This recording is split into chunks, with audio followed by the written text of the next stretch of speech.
Okay, today we're going to start with HTML, and we're going to begin with the basics, and that is beginning from nothing, just using nothing but Notepad.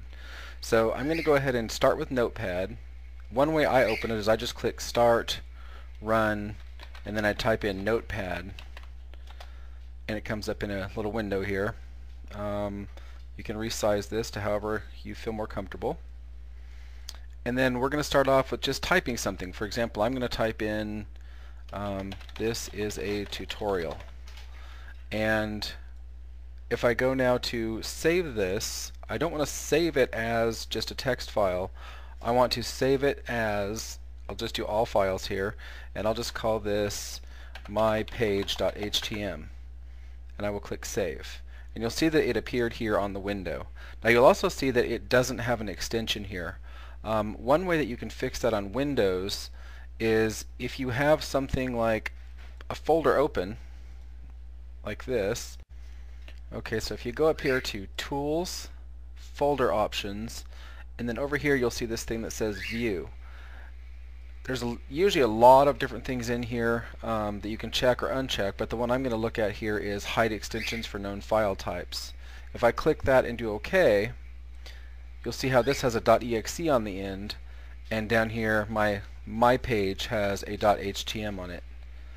So if I was to double click that, it would open up here in my window, and it says this is a tutorial. So if I jump back over to Notepad here, and if I say I hope this works, and then I go and refresh over here, nothing has changed, because I have to do File Save in this window and then go back over here and refresh. Now another shortcut for refresh is F5. So if I hit F5, that'll do the same thing. Now if I do a bracket B, and now anything inside these little brackets like this, these little greater than, less than signs, are called tags. So if I do that, that tells things following this that this is going to be bold. For example, if I save this and then go back over and refresh it here, everything after that line is bold. Alright, if I want to end the bold somewhere, I do the same bracket B, but with this slash in front of it, and the front means end, the front slash. So if I save this and go back and refresh, this part is bold and the rest is not, which you can see here. Alright, you can also do some other tags. For example, I, and then /I will let you do italicize, and then there is U and /U, and that will be underline. Now I try to steer people away from using underline because that typically indicates a link in a web page, so try to use other ways to emphasize your text. I'm going to go to the next line here, and I'm going to say this is another line, and another line. I'm going to say this is yet another line. How about a fourth line? Alright, and I'm going to save this, and then I'm going to go up here and I'm going to refresh. And you'll see that what happened was it just put it one right after the other, after the other, after the other. The reason is HTML doesn't care about carriage returns in these kinds of documents. What you have to actually do is at the end of a line, you have to put a bracket BR, bracket /BR, sorry. And what that is doing is it's telling the document those are carriage returns, those are breaks. That's what BR stands for. If I refresh, you'll see that it puts it on different lines. Okay, another way of adding breaks in a paragraph here is to actually use a paragraph tag. So for example, if I put a bracket P and then put a paragraph here, this is an example of using a paragraph tag. Okay, if I save this and then jump back up and refresh here, you'll see that it did a break, but it also did a blank line. Right here, this is just basically HTML. And this is useful if you're doing things like a blog or MySpace or something, because you can put this stuff inline in your messages. But I want to show you how to start from scratch. I'm going to go ahead and close this window, and I will close this window, and then I'm going to go ahead and delete that document there. I'm going to go back and run Notepad, and I'm going to start with an actual outline of a web page.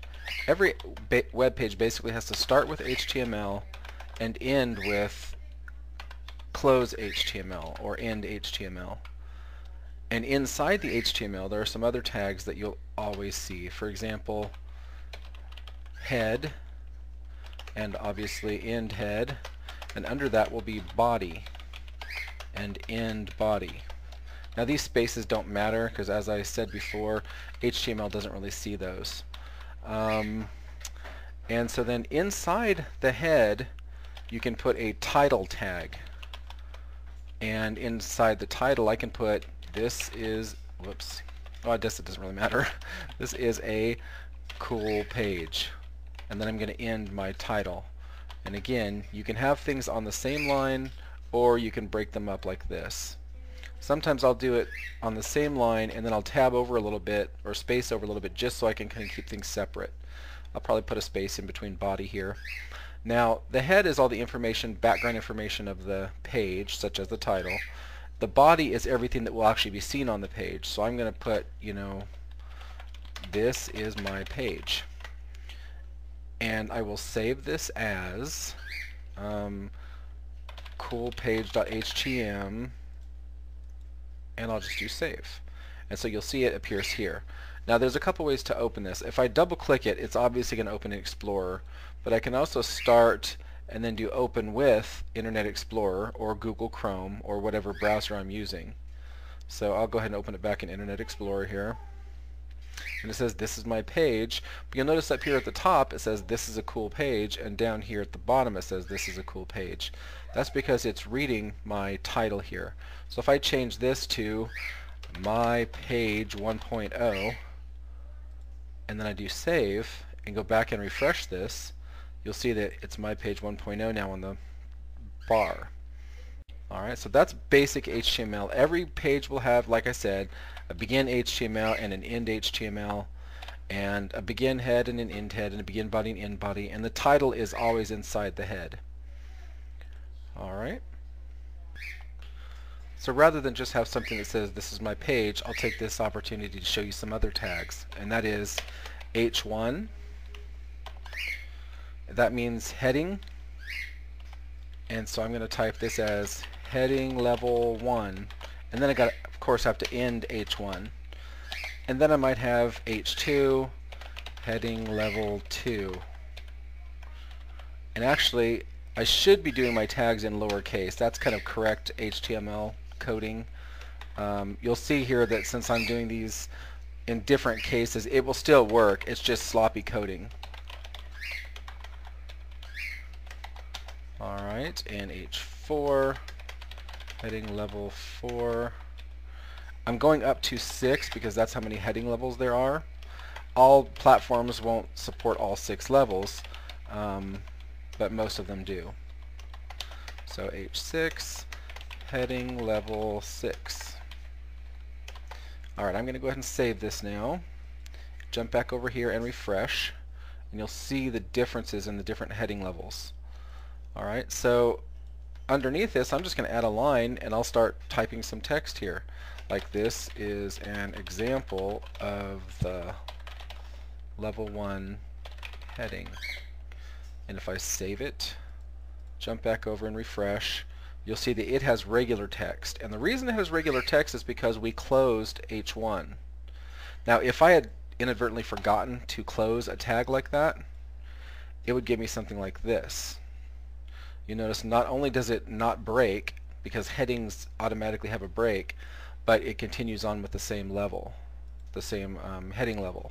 So I have to remember to always close a tag you open. Alright, I'm going to change this to lowercase just so we keep consistency and proper code. So let me make sure that this is saved and refreshed and working properly. Good.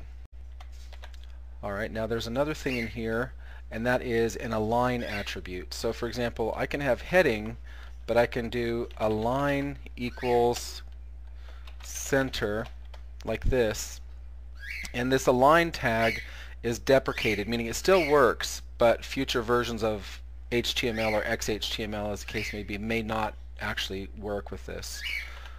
I believe it will, but I'm going to show it to you. So I'm going to go ahead and save this, and then I will go ahead and refresh, and you'll see that this is now centered. What's nice about this is no matter what size window you're dealing with, that is centered, so you don't have to try to space over to get something to look right, and in fact if you do that it probably won't. And the other thing is, let's see here, if I go back to the paragraph tag and I do P, this is a whole paragraph of information about HTML. And then I should close the paragraph, but what's cool here is I can also do my align equals center, or in this case maybe I'll do align equals right, and I can do a save, go back over here and do a refresh, and you'll see that this is over here aligned to the right. And again, no matter what size my window is, it stays aligned to the right, and you'll see that it will wrap if the window is too small. Alright. Now I mentioned that all HTML pages started with HTML. Since if you're using XHTML, XML, you need to have some beginning information here, such as XML version equals 1.0, encoding equals UTF-8, and really the important thing is just to put this in and not really worry too much about what it's doing. And then doc type, you'll also hear this called the DTD, and which means document type definition. And the last line that we need to put in here is part of the HTML tag, and that will say it's HTML XML NS equals http://www.w3.org/1999/XHTML. Okay, so that's kind of a complicated, messy way of starting, but what I would do is I would just copy and paste this on any documents you're creating in the future. So another thing I want to get to down here, block quote. So if I type out block quote, and then I put a list of information, such as HTML, extensible markup language. Okay, so you'll notice I put these spaces out here in the beginning. I'm going to go ahead and save this, and if I go over here and refresh, but if I take these spaces away and save it and refresh, you'll see we still have the spaces. I put these spaces in here as a help for formatting so that I could see it, and it doesn't really do anything. Any of these spaces are just empty. What this is doing is that this block quote out here is causing it to tab out here anything inside this paragraph. Alright, and I'm going to go ahead and take this align right thing out of here because it's just kind of adding an ugly space, and then I'm going to save and refresh. Okay, the next important thing here for HTML is making lists. Lists are ways of organizing information on a page. So for example, I'm going to go here, let's go before block quote, and I'm going to make a new list. For example, if I want to do an ordered list, which means like 1, 2, 3, 4, 5, I do bracket OL. Oops, I should use lowercase again for proper context here. Obviously it ends in bracket OL. And then each item is a list item, LI. And I can say dog, and then end list item.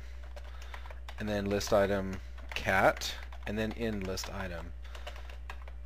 Okay, list item pig, and end list item. Now if I go save this and I refresh here, you'll see that I have this ordered list 1, 2, 3. So if I go back here real quick, I'm going to add something in between cat and pig. And I'll do list item horse. And then I will save, and I did a list item, refresh, and you can see that it now moved pig to number 4. So it keeps track of that for you. Now if you want to do just a bulleted list where it doesn't really matter what order it's in or whether it's numbered or not, you can do unordered list, UL, and then of course end your unordered list, and then you would do list item taco, list item burrito, list item tamale, and then make sure that looks okay, and I will save, and then I will refresh. So you'll see the difference here with an ordered list and an unordered list. And there's another type of list called a definition list. Alright, and it looks like this. You do bracket DL. The difference here is that for a definition list you have defined term, and you might have something like HTML, for example, and then end your defined term.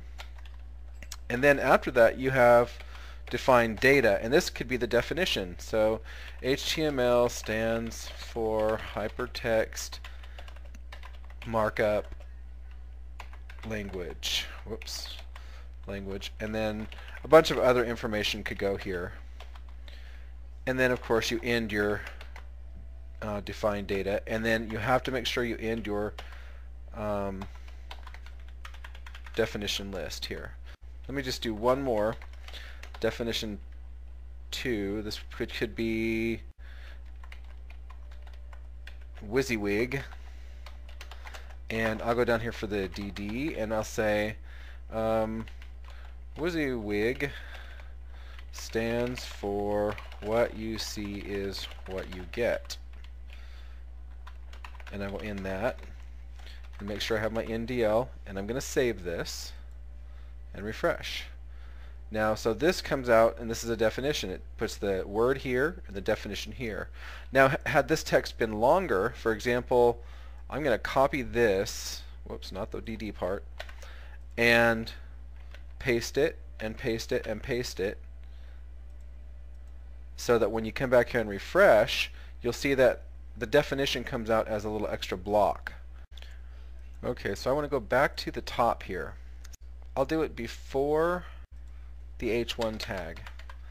Alright, and I want to type just a sentence. For example, this is a sample sentence to demonstrate formatting.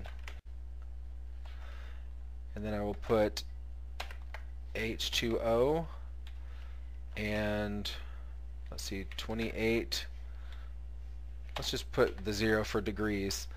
And I'm going to save this and come back and preview it.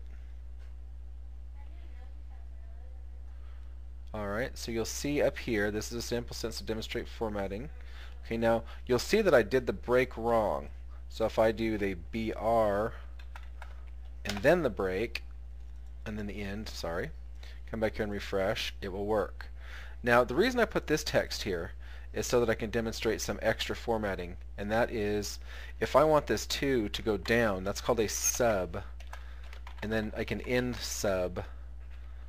So if I save this and refresh, you'll see that it's the H2O. And then I put the 28 degrees over here so that if I put SUP, that's super, and then end SUP, it'll come up here. Alright, so that's a little bit of extra formatting.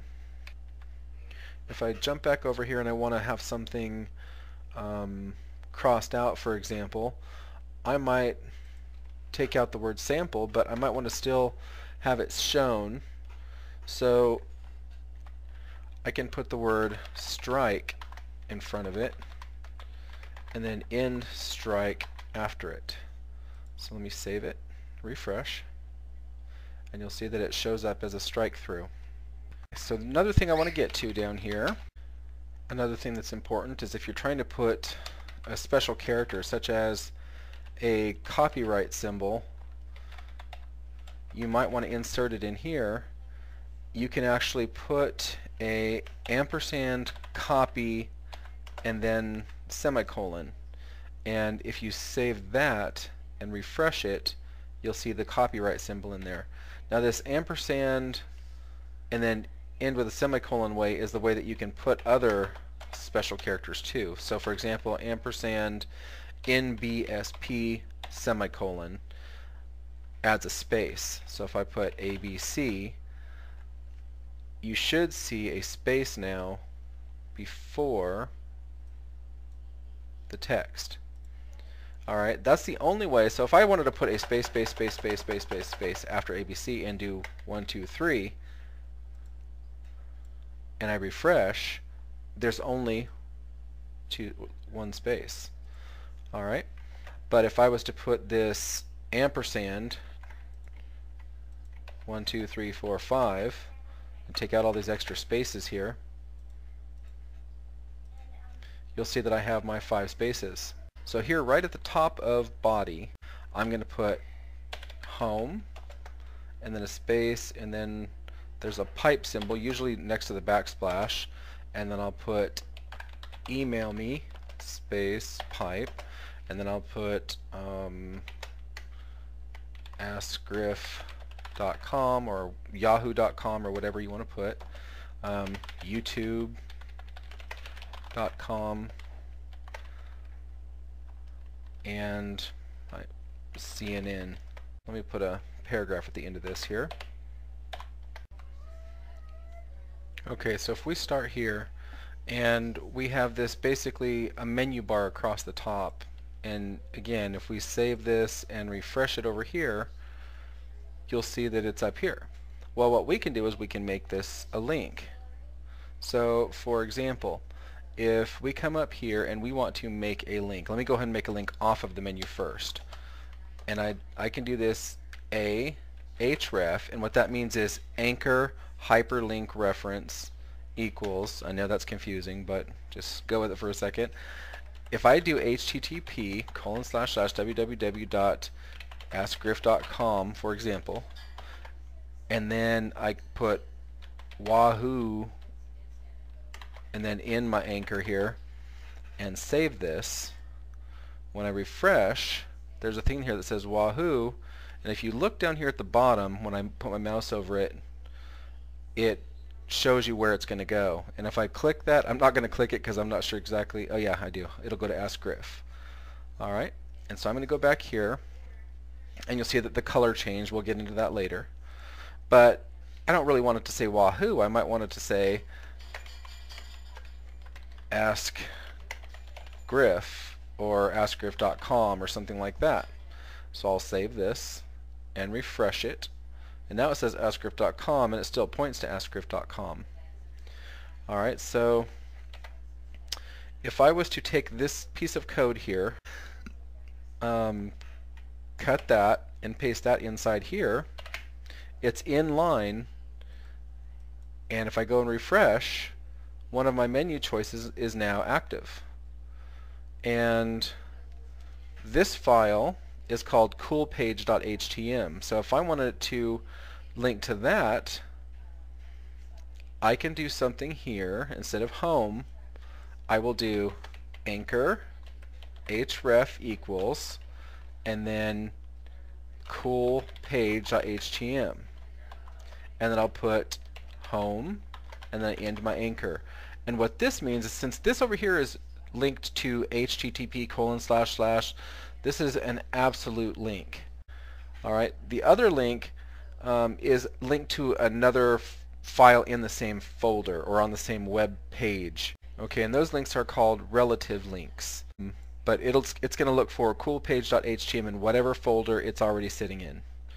Alright, so if I save this and refresh, home should take us there, Ask Griff will take us to Ask Griff, and then I can set up these other links. So let me go back over here to CNN, and just to get this to work, I'll do anchor href equals http://www.cnn.com, and then I'll have it linked to CNN and in the anchor. Alright, and I'm going to go ahead and save it and preview it just to see. Okay, that kind of worked. You see I accidentally took the space out. So sometimes you have to do this and go in and massage your code a little bit. And so I'll just jump down here. I'll add the space here before the link. And then refresh. You see it moved over. Alright, and the next piece here is an email. So if I do a href equals, so this is a hyperlink reference here, and I'm going to end the anchor, and instead of doing a address, I'm going to type mail to, one word, colon, and then my email address, askgriff@gmail.com. Alright, and so if I click that and then go over here to refresh, it comes up with email me. Now that's a completely valid way of working. If I click that, it comes up with my mail client, but this is exactly the problem that you'll have. Could not perform this operation because the default mail client is not properly installed. Alright, now what that means is normally somebody can copy and paste your address. In this case, they can't do that. So there's a trade-off here. Instead of saying email me, you could say askgriff@gmail.com, and then before the link starts you can say email me, and then save it and preview it, and it'll look something like this.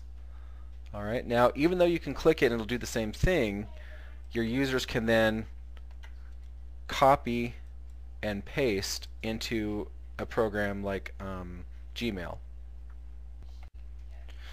Now, one of the reasons that I want to go back here and talk about formatting. There's logical style and physical style. Physical basically just says if you want something bold, you just do the bracket B, and then you say this is bold. Unfortunately, all that does is tells a program that it's bold. If you want to say something like strong, which is another way of doing bold, you can say this is an example of strong, and then you end your strong. Now if I save this and show you the difference, you really don't see any difference here. This is bold, this is strong. Alright, let me add these little paragraphs here and show you again.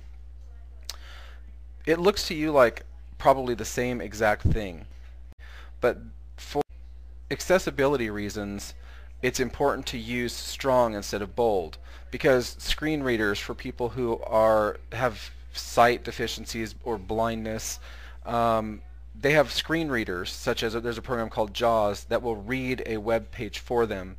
If they see bold, it just continues reading the text as normal.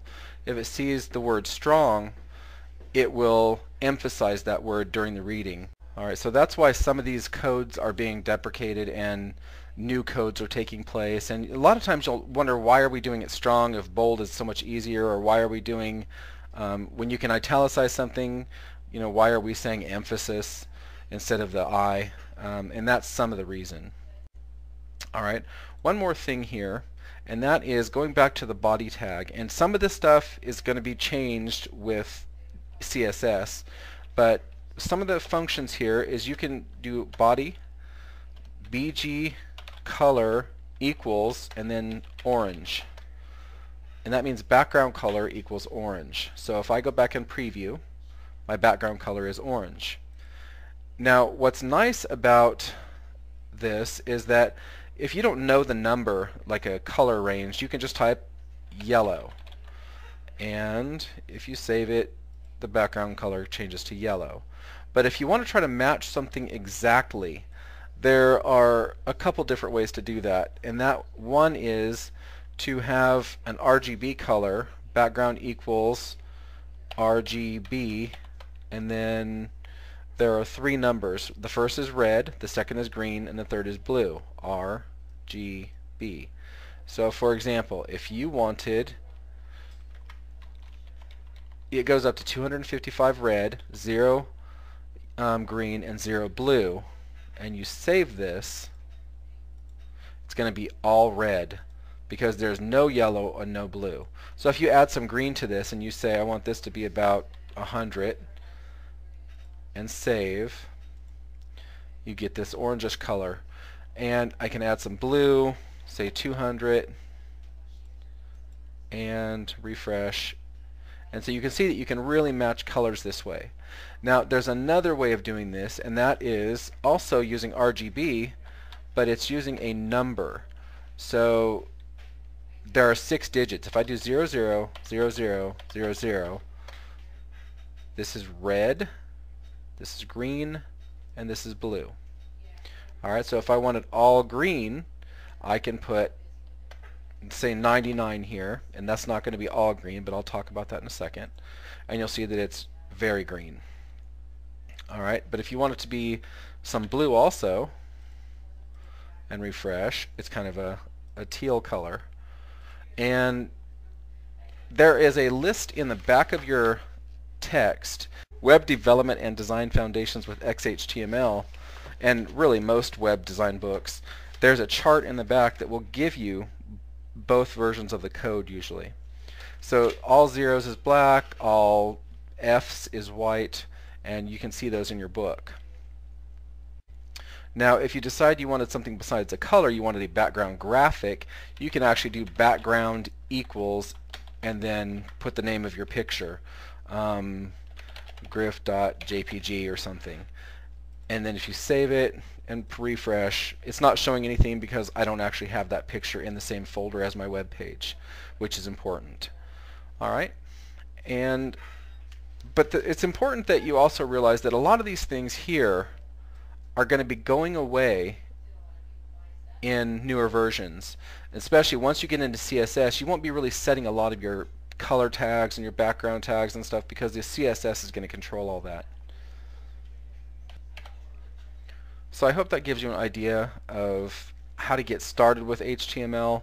What I would do if I was done here is I would leave this blank. I would start back with a blank body tag and then take everything out before body, and I might save this file right here as HTML template.htm. And it really doesn't matter if it says all files are text. And now whenever you want to start a web page, just open this up, plop in your title, put the stuff that you want to be on your body, and you're ready to go. So thanks a lot and good luck.